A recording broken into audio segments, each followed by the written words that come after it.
स्वागत। सुरुवात करूयात चर्चेतल्या बातमीने आणि बातमी अशी की उपमुख्यमंत्री अजित पवार राज्यभरात जनसन्मान यात्रा काढतायत। सध्या त्यांचा सोलापूर जिल्ह्याचा दौरा सुरू आहे। मात्र मोहोळ इथे अजित पवारांच्या दौऱ्यापूर्वीच अजित पवार गटातील नेते उमेश पाटील यांनी मोहोळ बंदची हाक दिली। यावर अजित पवारांनी त्यांना चांगलंच सुनावलं। पक्षातील माजी आमदार राजन पाटील यांच्याशी असलेल्या वादामुळे उमेश पाटील यांनी थेट अजित पवारांनाच आव्हान देण्याचा प्रयत्न केला। मात्र अजित पवार यांनी त्यांना चांगलंच झापलं। अजित पवारांचा दौरा रद्द करणारा अजून जन्माला यायचा आहे असं म्हणत त्यांनी चांगला समाचार घेतला।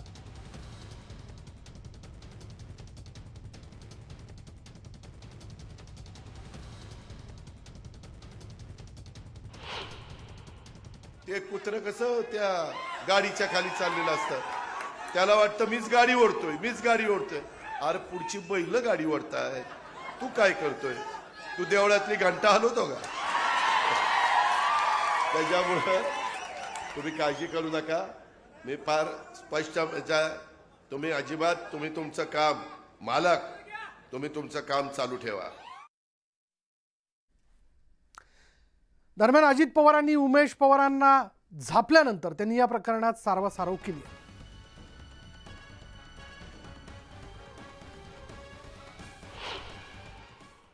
मी कशाला दौरा रद्द करायला लावतोय? मी काय एवढा मोठा नेता नाहीये की दादांचा कुठला तरी दौरा रद्द करायला लावेल। आणि माझ्या सांगण्यावरनं जर दादा ऐकत असते तर मग मी ह्या आमदाराची उमेदवारीच रद्द करून टाकली असती। खोचक एक टीका केली तुमच्यावर, कशा पद्धतीने? ती मला नाही वाटत माझ्यावर केली आहे, ती विद्यमान आमदारांवर केली असावी असं मला वाटतं। यशवंत मानेची पहिली हकालपट्टी केली पाहिजे। पक्षाचा आमदार हा आपल्या विरोधी पक्षाच्या जिल्हाध्यक्षाला सोबत घेऊन कार्यक्रम घेतो म्हटलं तर पहिल्यांदा यशवंत मानेची हकालपट्टी केली पाहिजे। पक्षातून पक्षविरोधी काम कोणी केलंय? त्यांनी केलेलं आहे ना। आणि यशवंत मानेला निवडून दिलंय तर आम्ही पण निवडून दिलेलं आहे, आम्ही पण मतदान केलेलं आहे, आमच्या भागात आम्ही पण लीड दिलेला आहे। यशवंत माने हा इंदापूर तालुक्यातला आहे, हा पुणे जिल्ह्यातला आहे, त्याचा आणि मोहोळ तालुक्याचा संबंध काय त्याला बोलायचं इथं? लोकसभा निवडणुकीत विजयी झाल्यानंतर रवींद्र वायकर यांनी जोगेश्वरी पूर्व विधानसभा मतदारसंघाच्या आमदारपदाचा राजीनामा दिला होता। त्यामुळे आता विधानसभा निवडणुकीच्या पार्श्वभूमीवर जोगेश्वरी पूर्व मतदारसंघावर भाजपने दावा केला। भाजपच्या माजी नगरसेविका उज्ज्वला मोडक यांनी पदाधिकाऱ्यांसह देवेंद्र फडणवीस यांची भेट घेत या जागेवर दावा केला। भाजपनं जोगेश्वरी पूर्वची जागा लढवल्यास या ठिकाणी महायुतीचा उमेदवार विजयी होईल असं पत्र त्यांनी दिलेलं आहे। शिवसेनेला जागा सोडल्यास महायुतीचा उमेदवार विजयी होणं अशक्य असल्याचा दावा देखील करण्यात आला।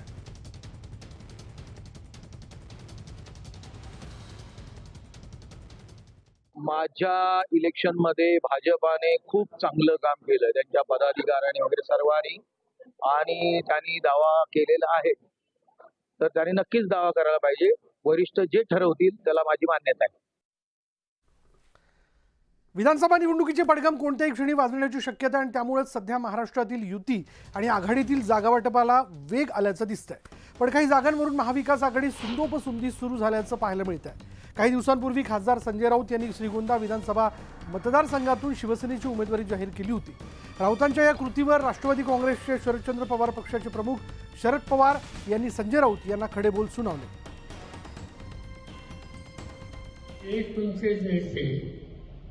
शिवसेनेचे हे 300 तालुक्यात आले, काही नवीन तालुक्याचे 300 तालुक्यात सुरू आले आणि त्यांनी जाहीर करून टाकले की हे आमचे उमेदवार। अशा प्रकारे कुणालाही जाहीर करण्याचा अधिकार नाही, अशा प्रकारे हा निर्णय होणार नाही। शरद पवार यांच्याकडे चुकीची माहिती आहे। माननीय पवार साहेबांकडे श्रीगोंदा संदर्भात चुकीची माहिती आहे। प्रत्येक पक्ष घटक पक्षातला आपापल्या उमेदवारांना काम करण्यासाठी एक संदेश देत असतो की आपल्याला निवडणुका लढायच्या, आणि 288 मतदारसंघामध्ये आमची तयारी आहे। कोणत्याही पक्षाने उमेदवारी जागा कोणत्या पक्षाला जातात त्याचा निर्णय होत नाही तोपर्यंत उमेदवारी घोषित करणं योग्य नाही। काँग्रेस अशा पद्धतीचं कधीही उमेदवार कोणालाही, आमच्याकडे खूप मोठी लाईन आहे, पण जोपर्यंत जागा वाटपाचा प्रश्न सुटत नाही आणि ज्यांच्या वाट्याला ज्या जागा मिळतील त्यांनी तिथे उमेदवार डिक्लेअर केले पाहिजेत। परंतु असं कुठलाही निर्णय न होता उमेदवार घोषित करणं हे चुकीचं आहे। पवारसाहेब म्हणतात ते खरं आहे। आम्ही भाजप आणि शिवसेनेसोबत सरकारमध्ये सामील झालेलो असलो तरी आम्ही सेक्युलर असल्याचं वक्तव्य अजित पवारांनी केलं. सोलापुरात झालेल्या कार्यक्रमात ते बोलत होते. उद्धव ठाकरेंच्या सरकारमध्ये असतानाही आम्ही विचारधारा सोडली नसल्याचं ते म्हणाले. शिवसेनेची विचारधारा काय, राष्ट्रवादीची काय, शिवशाहू फुले आंबेडकरांच्या विचारधारा घेऊन आम्ही सगळेजण पुढे चाललेलो.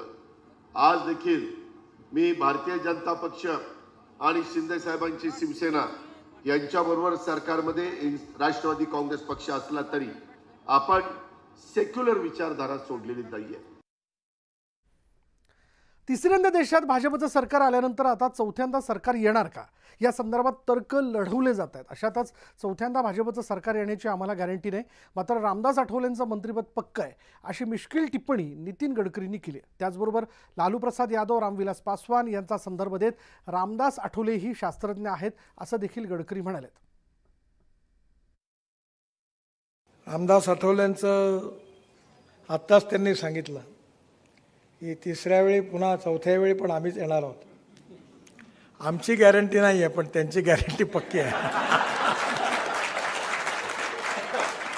म्हणजे मी गमतीने म्हणतो आहे की राज्य कोणाचे आलं तरी रामदासजी पक्के आहेत. जसं ते मौसमी शास्त्रज्ञ आहेत, तेव्हा लालू प्रसाद यादवनी एकदा असं म्हटलं होतं रामविलास पासवानला कि ये बहुत बड़ा राजनीतिक मौसम शास्त्रज्ञ है और क्या होने वाला इनको पता होता है, उसके अनुसार उनकी नीति अपनाते हैं.